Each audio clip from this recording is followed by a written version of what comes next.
No.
Yeah, I'll do it. Oh, it's so funny. I'm just trying to figure this out, actually. Yeah. call your sister. Oh, good. Very good. Yeah. You baby, you're very proud of her. You can show her.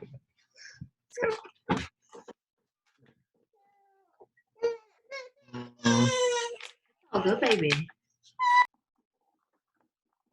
You know, and I don't think there's any way for this to happen without some kind of crazy Godzilla monster scare, right? Oh, Godzilla's coming out of the ocean, everybody stay in your homes. Otherwise, people would be like, fuck that. We're keeping our business going, we're going to work and all this stuff.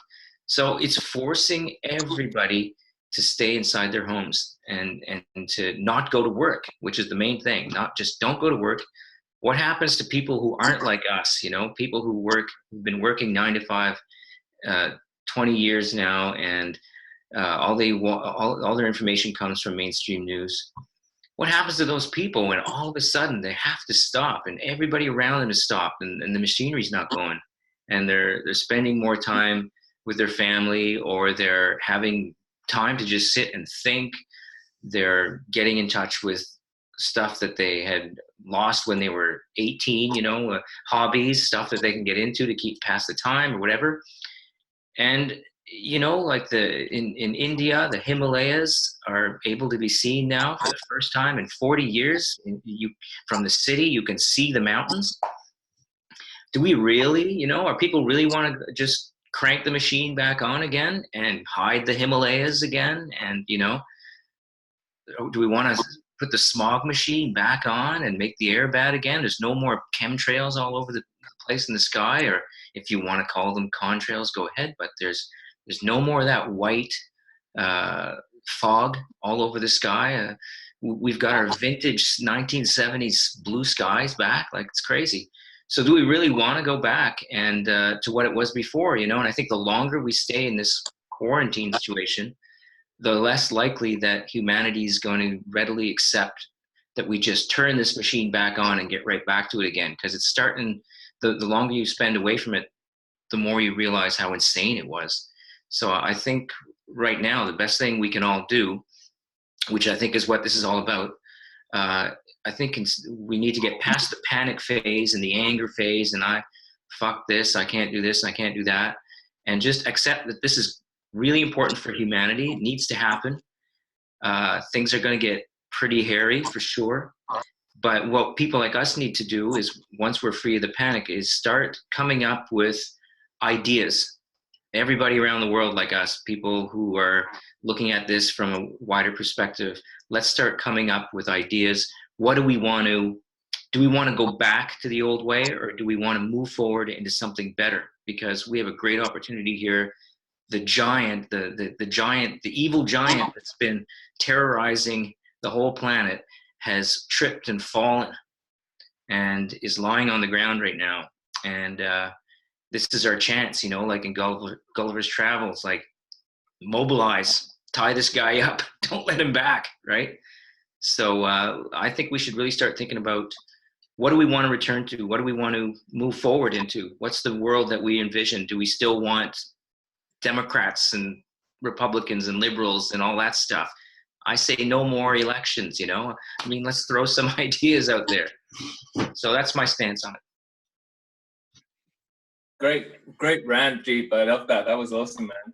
Like I with you 100%, and with Jordan talking earlier about the fire bans and restrictions, that kind of thing drives me absolutely crazy. I think what's happening right now is the governments have panicked. They basically overreacted in the face of not having a decent pandemic plan, basically.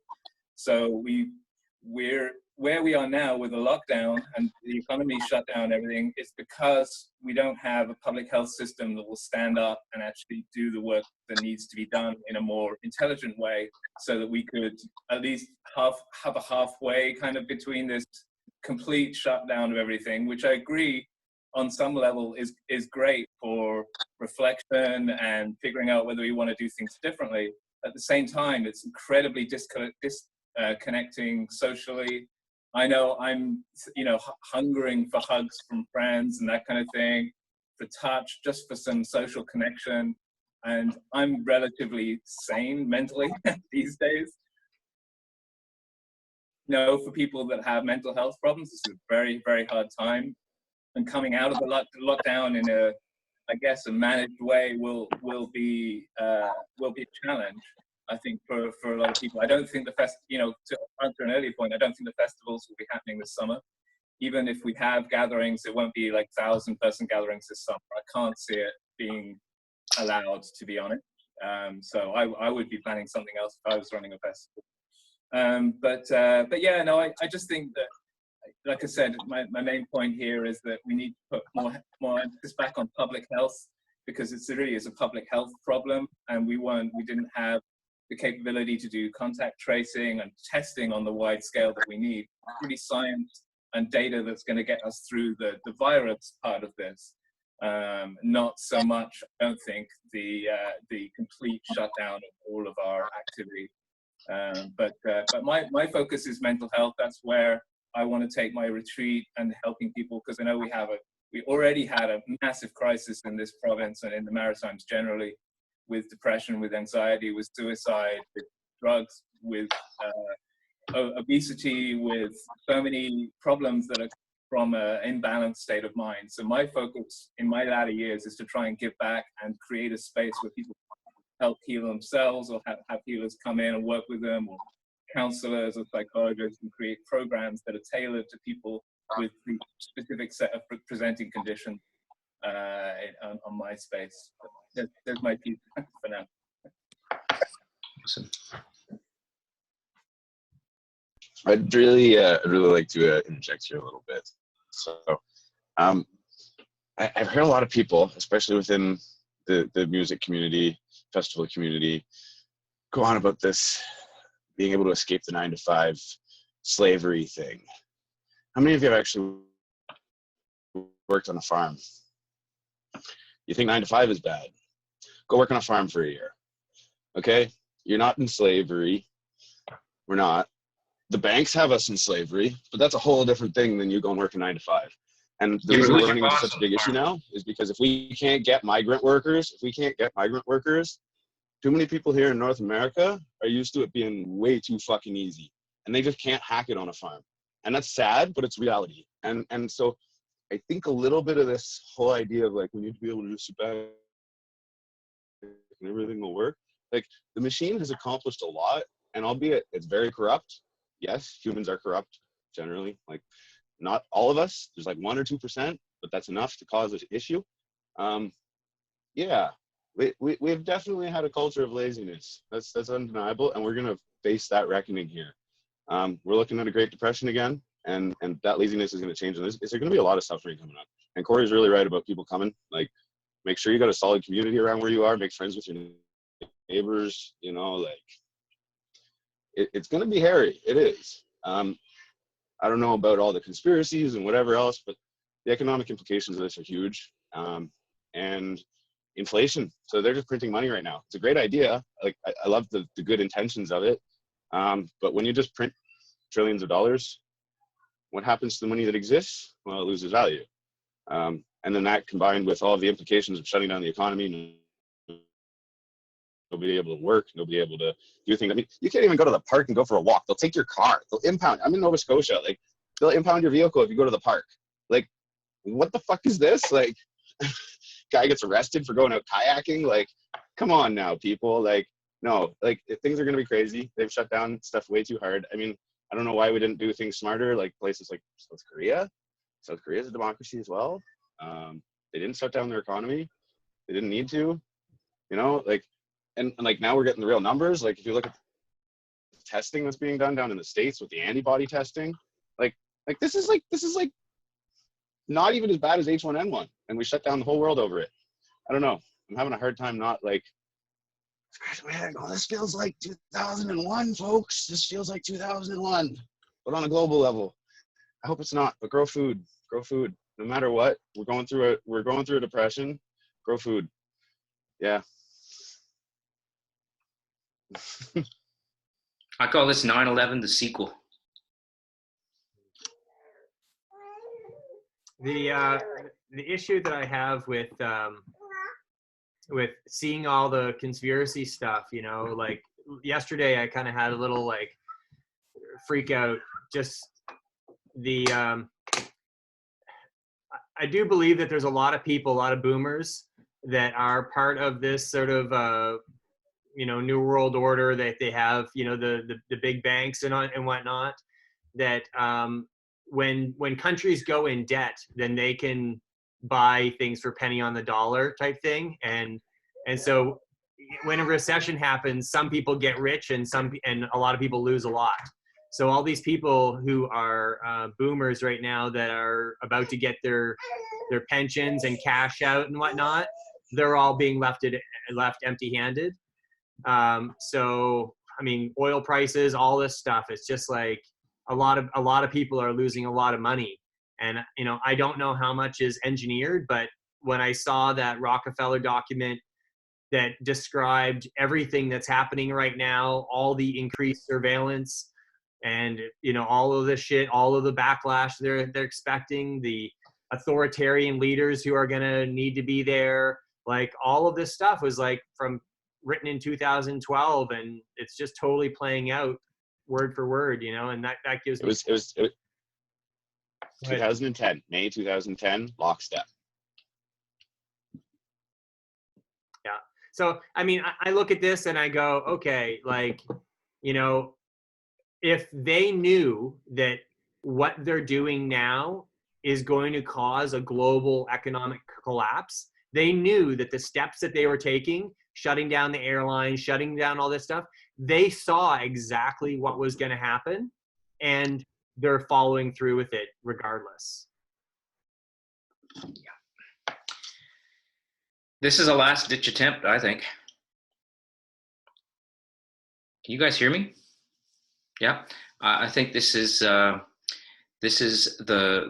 Hail Mary pass by the people who have been in power for so long now, hundreds of years.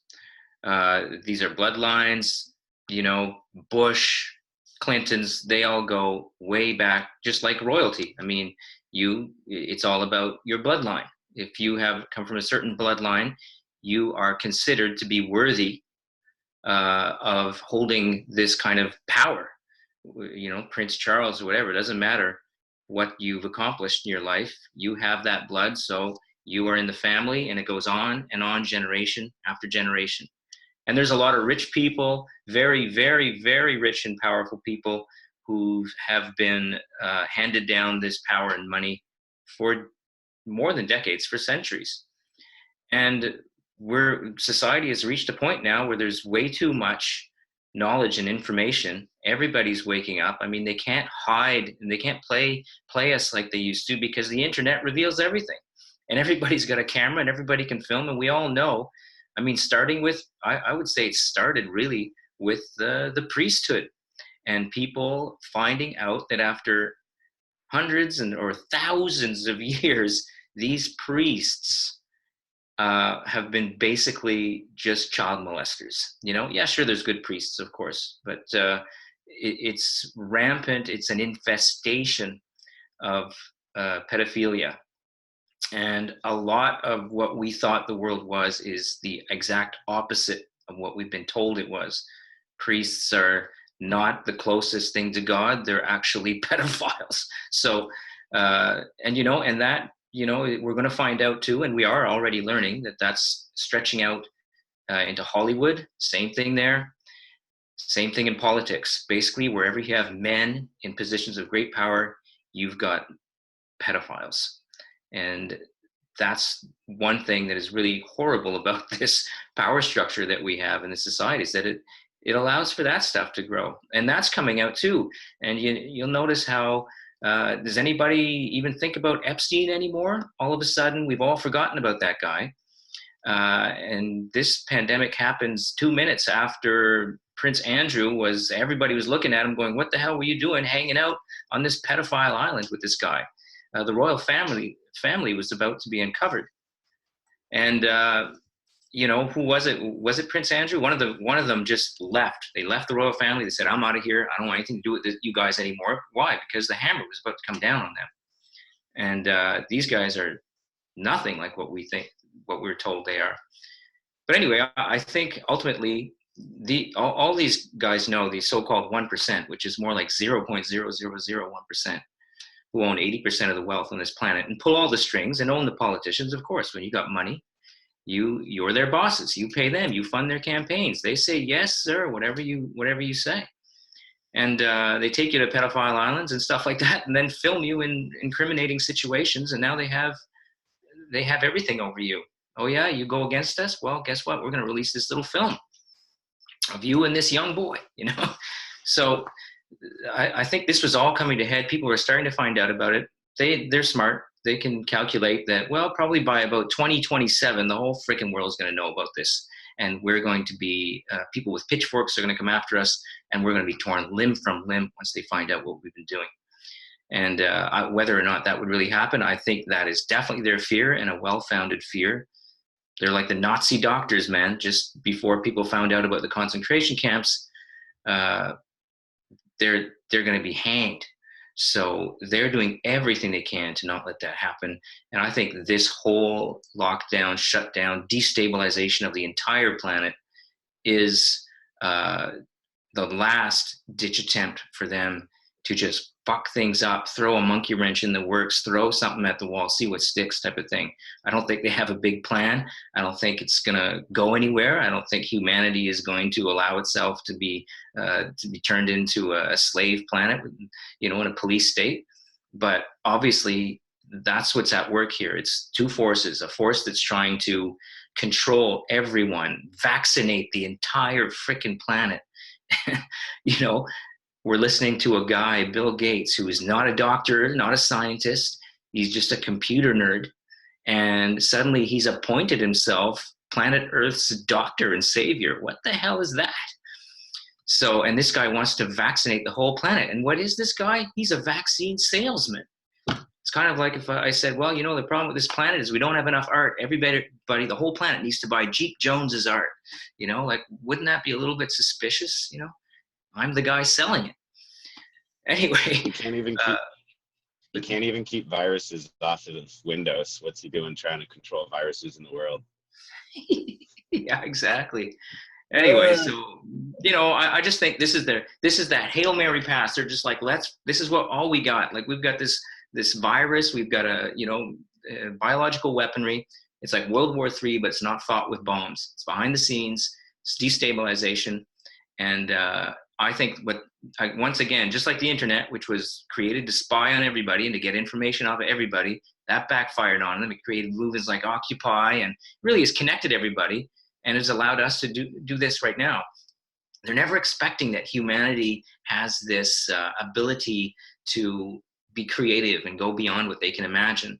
And every time they shut us down, we come up with new creative ideas that make the world better, actually. So I think that's those are the two forces at work right now. Let's try to enslave humanity and control the heck out of these people before they string us up. And then humanity's is just, no way. We've got a million ideas here, a million ways to make lemonade out of this situation. So, you guys are going down.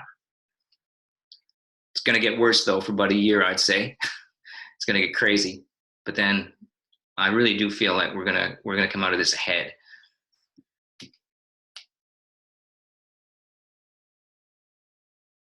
Kirk out. I want to propose something here.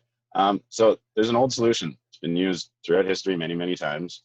And I'm surprised nobody's talked about this. Like literally nobody's talked about this. The solution seems to be more debt, more debt, more debt. Well, if we look at history, I mean, collapses have happened multiple times throughout history. I got really deep into the whole money research stuff years ago. And during Occupy, I saw what the problem was. It's been the money, and it's more than hundreds of years, it's thousands of years. I mean, I grew up in the church. I'm not religious anymore, but I grew up in the church. And like, even Jesus, the one time Jesus got angry, he went into the temple and kicked out the money changers. So I went and found out what the money changers were. Well, during the Roman times, the Roman coins were not considered holy. So you could not pay your tithe, and every good Jew had to pay their tithe, which was 10% of your income. So they had to pay their tithe in holy coins. So these money changers at the temples, and they would take Roman coin and give them holy coins.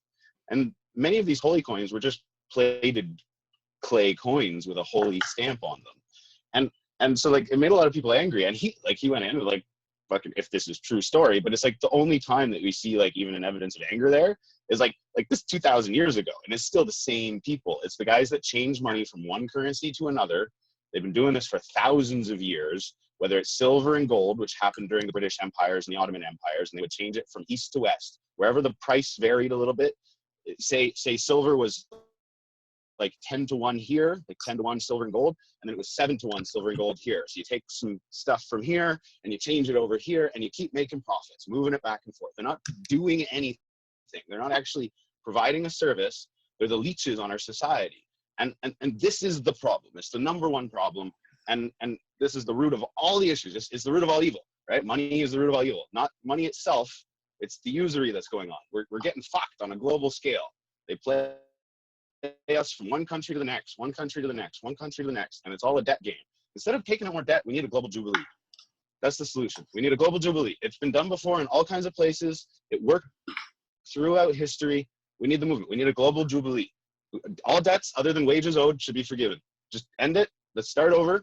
And now we can look at some other ways of doing things moving forward. Maybe we've learned something through this. You know, there's better ways for sure.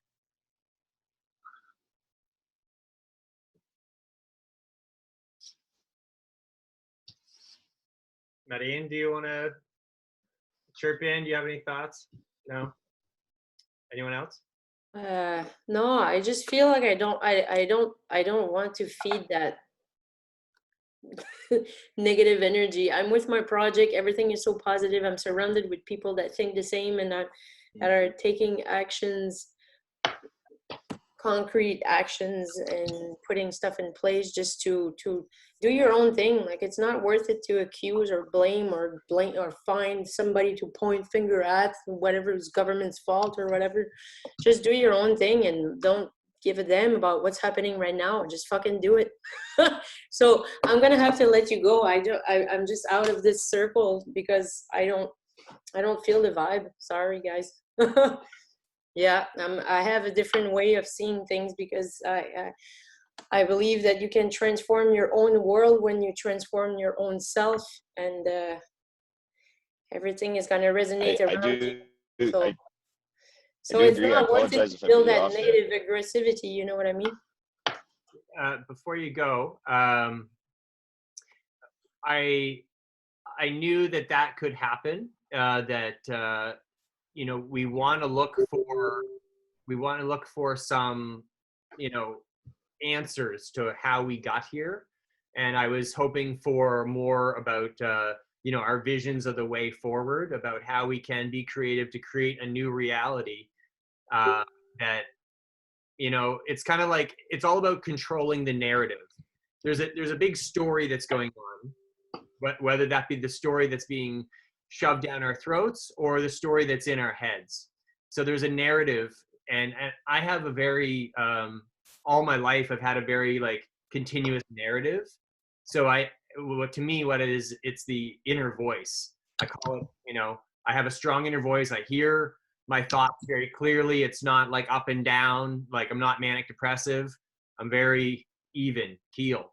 So the dreams that I had when I was 10 years old are the same dreams that I have now, for creating a school, for having a network of people around me that I know and trust me, that we don't have to have everything down on paper for people to trust. You know, it's just like, no, if you trust me, you trust me. It doesn't matter if it's on paper or not. Like, we need to have some sort of system, and that system for me is a full circle where we're all accountable to each other.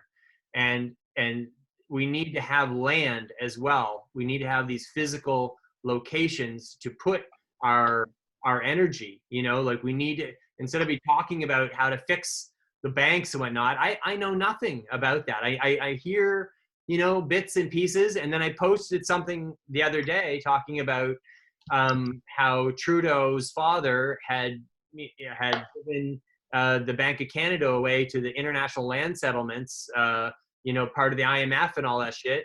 And then these bunch of people jumped on and like, oh, that's totally bullshit. There's no truth in that. Blah blah blah blah. I'm just like, okay, I'm glad to have some people speak out and to say, okay, you know, I'm open to other opinions, but I think it's important that we not necessarily get too caught up in all of that, but we really say, okay, like, how do the bees interact with our garden? That's your expertise. You know about that. If we want to bring people to your place and experience that and work together, let's do that. If we want to go to Dustin's place and help him and, you know, build something with him, then we can do that. You know, it's like, I'm looking at how we can really ground our dreams and make all of our dreams come true.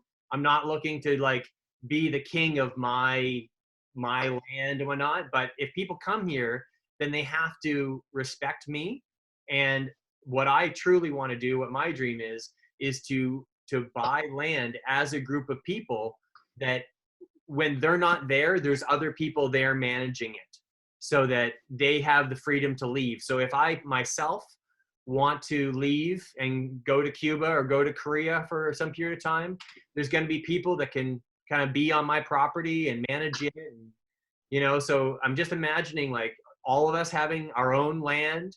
And if we need to have people help us at any time or manage our, you know, our thing while we're away, then we can call on that network. And so that's what I'm trying to do. We can buy land together. So for the people who don't have enough capital or don't have whatever it is to have their own thing, they can have something where there could be like a tiny house village or, you know, RVs coming and going, you know, whatever, so that they can have these communal things. Like, I mean, I bought my land for $12,000. I've done all the work myself except for digging a trench. My neighbor has a backhoe, and so when I need him to plow out my driveway or whatever, I'll pay him to do that, or mow my lawn, you know, with his tractor. He can come do that. But what I'm doing, I think basically anybody can do, you know, if they really want to. And so I want to be a good example for that. But I also want to create something completely separate than my project or your project. It's like, let's go to these tax auctions, buy land for $3,000, $10,000, and then it's more like, you know, campsites type thing, and that people can go there and just kind of cycle through it. So I see that as like this sort of what I've always called an action hero training camp, you know. So that's my dream. You know, I have my own land, but I still want to create this school, you know, basically. And we can't have a lot of people there that are not on the same level. We all have to be sort of on the same level. And then if we want to bring in groups of students or people that aren't as stable as we are, then we have a majority of people who are stable and that we can trust. And then we have a few people that we bring in that, you know, that we can mentor, you know. So that's where I'm going. I want to work with the public school system. I want to work with officials and all this stuff. But right now, my most important thing is getting together with the people that I know and trust, not going out bigger, you know, not seeking, I don't need it to seek any other people. I know tons of people. I just want to know that my people who I love have that same network, that network of trust continues to grow, and that we all get to know each other within this circle. And so that each one of us has that network. I mean, let's say if my house was robbed and burned down, you know, like, what did they steal? They stole 3 bow and arrows. They stole my fishing rod. They stole art off the walls. They stole my tools. You know, like, it sucks, but I'm going to recover. It's not a big deal, but it could have been a lot worse, you know? So I'm looking at how can I create this network of trust, and then to everyone outside of that, I may disappear in a way, because I don't need to prove anything to anyone, you know? Like, I'm not on Facebook because I want people to like me. Like, that's fucking bullshit. When I posted something saying that people should have a bow and arrow and a fishing rod and they should know where the good spots are, my brother was like, take that shit down right now, because the last thing you want to be doing is bragging while other people are desperate. And I took it down immediately. And the thing was, is when I wrote this post saying I wanted to create a school, and like, this is what I've been sort of like planning for my whole life, so many people shared it. And then I was like, oh fuck, like, it struck a chord with people. But the last thing that I want to do is draw attention to myself at this time. So that's, I hear you there, Corey, and I have to leave soon too, but I just wanted to say something. I'm totally with Marianne. I understand what you're saying there with like not focusing and fueling the fire, and I'm totally all about that. I mean, I lost over 100 pounds, and this is what my whole coaching platform is based off of, which tailors into every aspect of my life. But one of the things that I learned is that in order to change something, you must face it first. And then you don't face it by continually feeding it and, you know, like I said, fueling the fire. You have to focus on the solution. And this is exactly what I think Corey is trying to create here, is we're trying to focus on solutions with what strengths and what talents that we have to offer. And so, you know, for example, I mean, it's just a fact that there's information being suppressed. I mean, somebody will post something and they have fact checkers, and then they'll counteract that post by sending through the algorithms showing you a post like on your feed that is the opposite of that, showing the facts or whatever it may be. But aside from that, the only way to make a change is through information. This is exactly what the media has done and whatever. Without getting into that subject, it's up to us to kind of spread the information of the solutions that we want to create. And we don't even have to go into detail as to what happened or is happening, because when we focus on creating something, those things will just naturally be taken care of. And of course, we might get some obstacles on our way, but we'll be able to deal with them as they come. So for me, one of my strengths for what kind of Corey's talking about creating is I actually watched a permaculture documentary the other night, and it reminded me of Alex's farm near Woodstock. And it was just like this community of people, they're living together, working on this permaculture farm. They loved it. It was awesome, right? I think they lived there for years, and a couple people left here and there. Now, they left because there was, of course, there was problems in the community, like social interaction. People had a hard time getting along and relating with each other. And that's like, you know, go figure. People don't know how to get along, right? And so one of my strengths, I've always kind of been like the devil's advocate among people in my life, friends and family. And so one of my strengths would be like helping, being a leader and showing people how it is possible to get along and work with each other amongst, like, when we're trying to grow these little farms or communities or new concepts that haven't existed before. Because this is the problem with the current structure and the systems, like we don't actually have leaders in power. We just have business people trying to do stuff. Like I don't even know what you actually call them, because a real leader would make you feel like you aren't even like following anybody. It would make you feel like a leader yourself.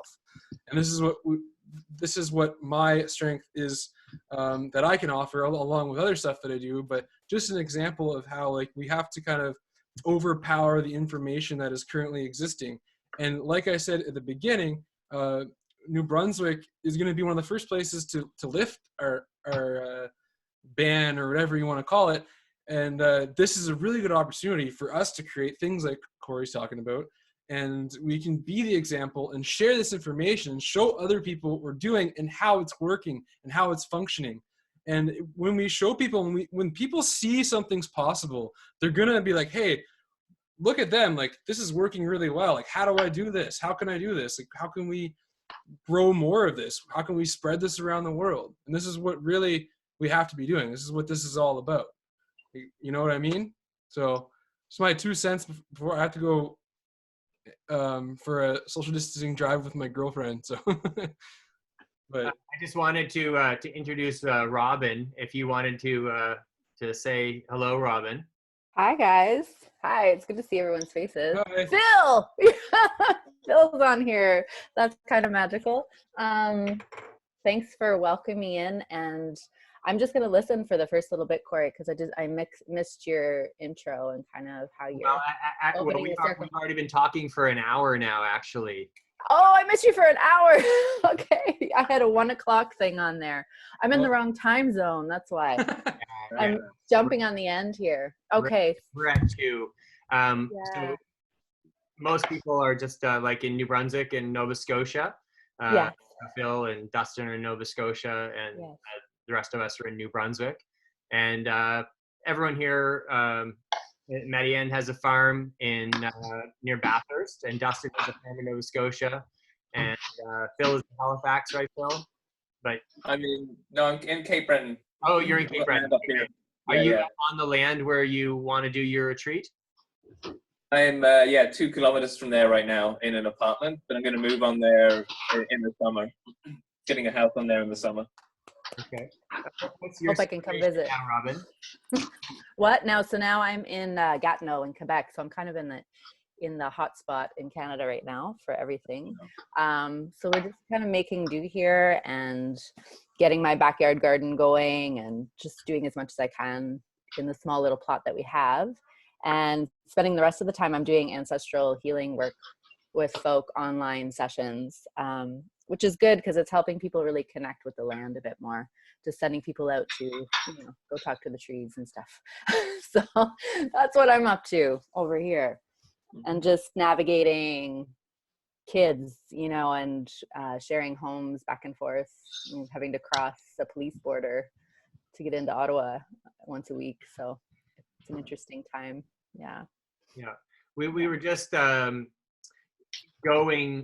about, there's always the temptation to talk about how the banks and the government is controlling the narrative, or what is the narrative and all of that, as opposed to kind of creating our own narrative and creating our own story and our own dream.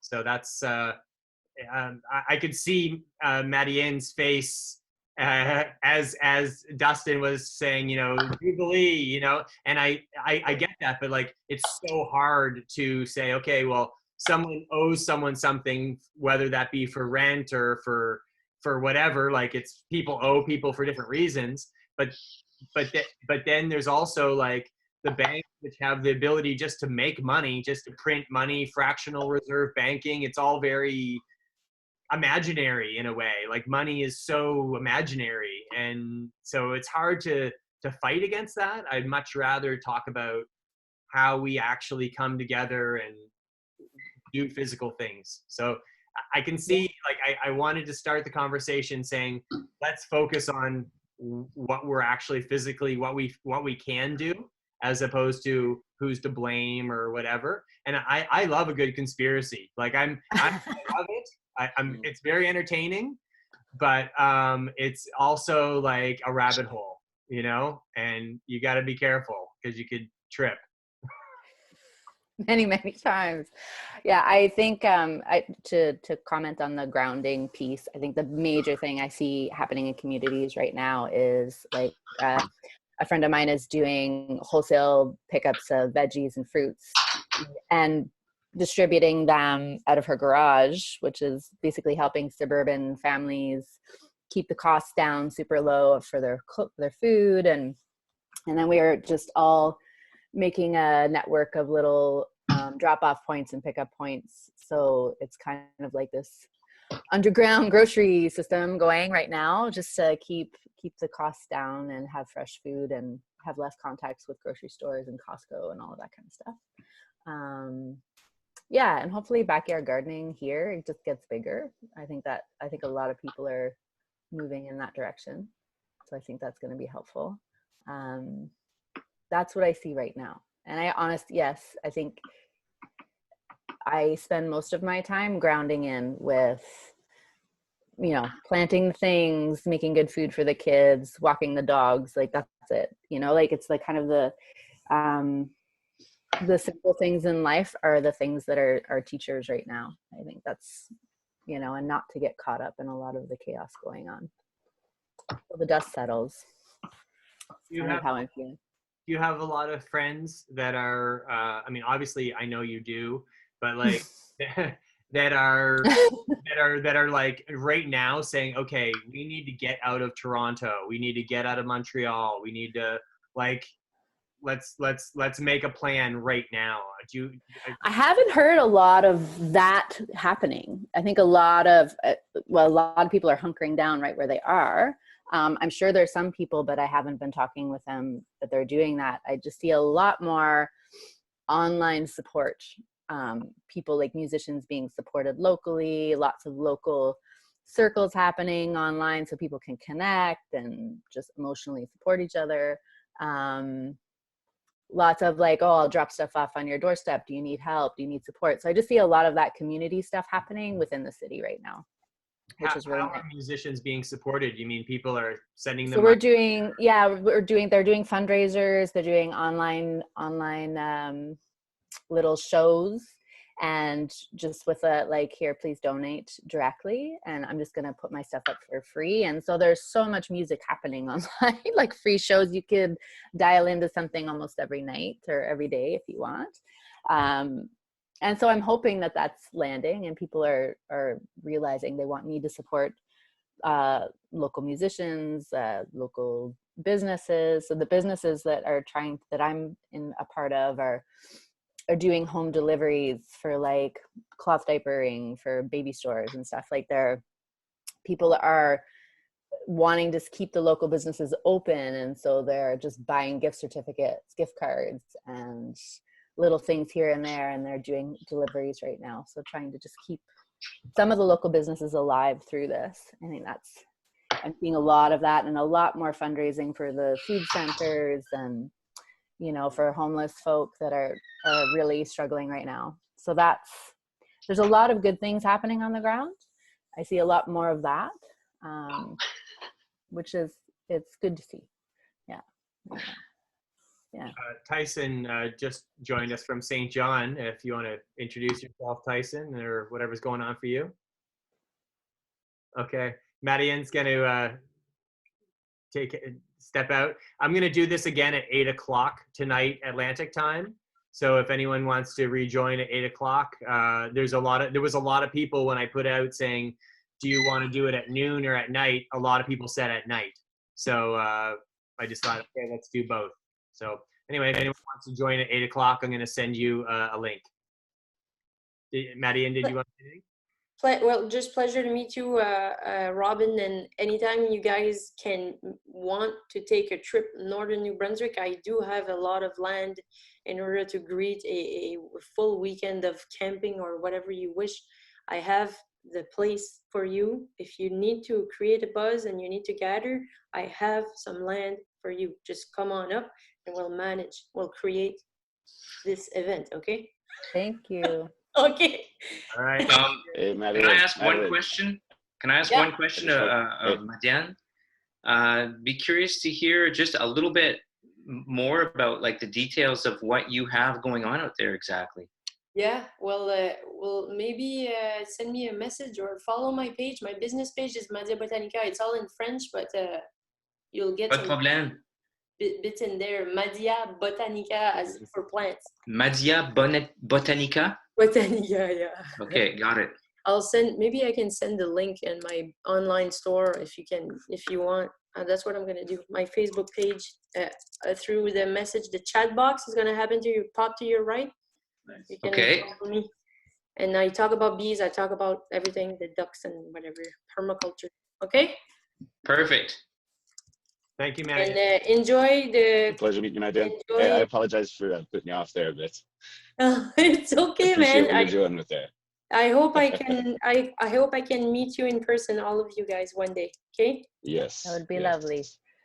We're all putting into action the solutions. Excellent. Thank you. Bye. Bye-bye. Tyson, can you hear me? Tyson, are you there? Look a little frozen. I don't know what happened. Can I pick up on something, Boston Corey? time. Sure. Yeah, Oh. go ahead. I love the idea of that Robin brought up, the underground food network. I really like how I've had an idea kicking around with a couple of friends that have land. I was talking about this actually with Grant Hatcher, who's very interested in the idea as well.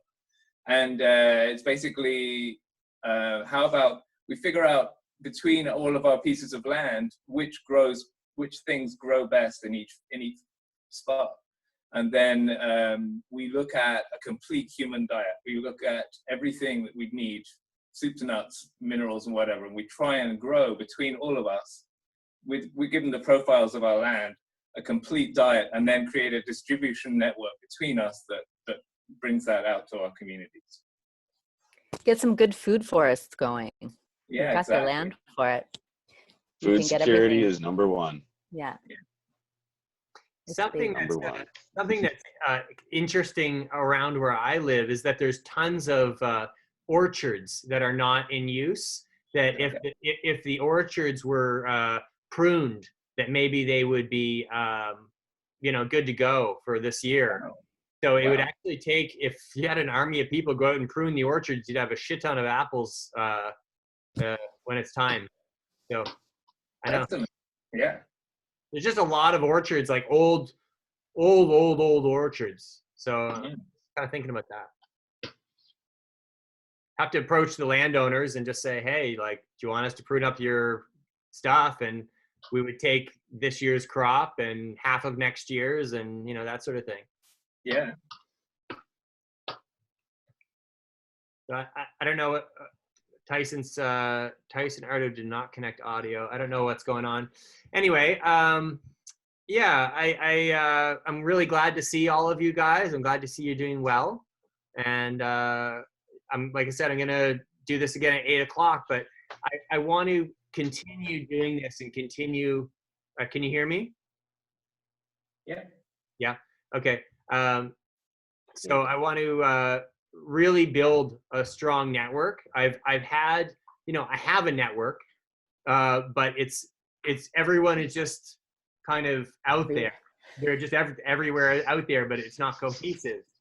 And Dustin, when I wanted to find people who I should include in this chat, I went onto our friends in common, our mutual friends, and I went through them, and so many of the people that we had in common are people who I know and love and trust.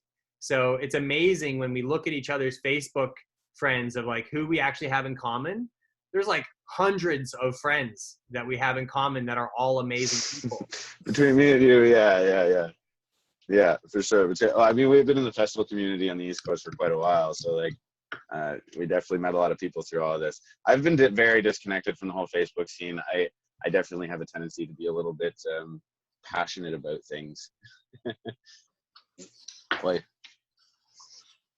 Well, so that's it for me. I just wanted to see your faces and check in with you all, and I'm gonna continue doing it. I'm gonna continue just there's so many people on my Facebook that I don't really know. I'm going to be deleting because what's the point, really? I mean, I only want to have people around me that I really want to spend time with. Interest. Yeah. So if I'm showing that I'm having a beautiful, successful life, it's only going to make people upset. Like there's people who love me, but the people who don't love me, they're not going to love me. If they don't love me already, they're not going to love me later. Okay. So it's a matter of security. And I think we all have to be very, very aware of that the rules or the, social engagement or whatever is changing. And we have to keep our loved ones close and everyone else maybe a little bit more at bay. That's just where I'm coming from. Obviously, I've had a good scare. So I'm kind of, I'm just like, why put myself out there more than necessary? The chat. Yeah. It's my buddy Braden. He's down here working for the summer, helping us out on the farm. Hey, Braden. So anyway, any final remarks or comments before we sign off? Just thanks for pulling people together, Corey. It's good to see everyone's faces and some new faces, and it'll be good to stay connected. It'll be good. So thank you. Don't panic. Oh wow, that's backwards. Damn it. Putting out flyers for our veggie boxes too. There, Corey. Oh, I couldn't read that. Oh, we're putting out. We're doing a CSA, so we've switched because of COVID and social distancing stuff. We've switched our farm operations to purely door drop delivery, subscriber-based system. So we're going out and driving around and putting flyers in all the mailboxes around here, trying to get as local as possible. That is awesome. Where are you guys based? Facebook spreads it too far. Yeah, we're going old school. Old school. We're in Greenhill, Nova Scotia. Greenhill or Newport. We're really close to Windsor, Nova Scotia. Like 20 minutes away from Windsor. More stuff like that is a great example of like where we can start going, like way more local food. And it takes both. It takes people to say, hey, we're going to do this, but it also takes people to say, I'm sick of all this friggin' superstore GMO food. Like, people have to get interested in it and think that it's a cool thing too. And I think that's happening, but that's really cool that you guys are doing that. And I wish we had somebody like you putting flyers in my mailbox over here in Moncton, because I'd be right on that service, like right on it. I mean, you can still order it. Oh, is the mic working? Yeah, okay. We can still mail it stuff to you. Oh yeah, is it true? Like a box of carrots? Yeah. We could, yeah. You want to buy some bulk stuff? We could dip out to a box of carrots or a box of beets or something later in the season. Well, that's good to know. It might actually come to that. Who knows where? Who knows where this is all leading? I'm a little concerned. I hope the conspiracy theorists are wrong. I do know there's some big things going on, but there's the truth is there's an economic situation, and we have a farm situation because of their not being able to get workers in quick enough. It's going to be a little hairy. We have lots of seeds. We're good. Well, more and more, like the whole, if you want to call it, I don't really like the word conspiracy theorists, but let's just say the people who are questioning the narrative, I think more and more, the main vibe out there is that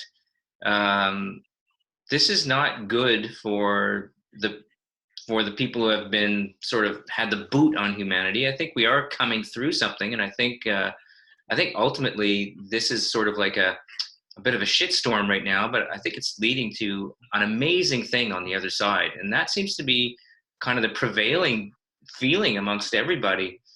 No matter what color of the rainbow of the conspiracy spectrum you find yourself on, there seems to be a lot of agreement that it's going to get a bit hairy, like you say, but I think ultimately this is really leading to something good and a change we really needed. So I'm looking forward to coming out of this for sure.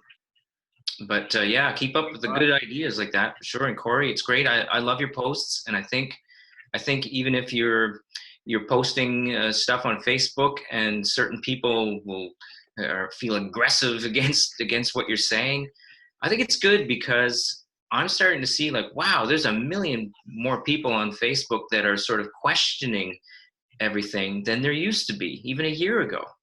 And I think your posts and other people who are just like, your posts are really polite and smart. It's not like you're an asshole saying like, fuck you sheeple and all this. You're just saying, hey, check this out, you know? And I think a lot of people actually are sort of, that were on the fence, are seeing a lot of people posting information like that, and it's helping them get off the fence and go like, okay, maybe it's good to just like investigate some of this stuff so we know what's going on here and we can act accordingly and make rational decisions based on real knowledge, you know, because knowledge is power. Hey, Corey, I really like your idea about the land thing. okay. I really like the land thing. Land's going to get really cheap here coming up. And if we could form some sort of cooperative for that. Yeah. Down. So I gotta go. okay. Love you guys. All Bye, right. Phil. Love you. Robin. Okay, take care. Well, I'll keep you all posted when I'm doing more of this. I'll let you know, and we'll just keep developing it. And Okay. if you want to come plant some seeds at my farm, I'm gonna have like community garden plot here. It means that you're just gonna have to take the grass. I want you to take your frustration out on the grass on my property. Okay? You fucking hate the lawn, take it out on that and plant some seeds. Okay? Weed my garden for spiritual health. Yes. Weed my garden for spiritual health. All right, take care, guys. Love y'all. Bye. Thank you. Bye. You're welcome. Thank you.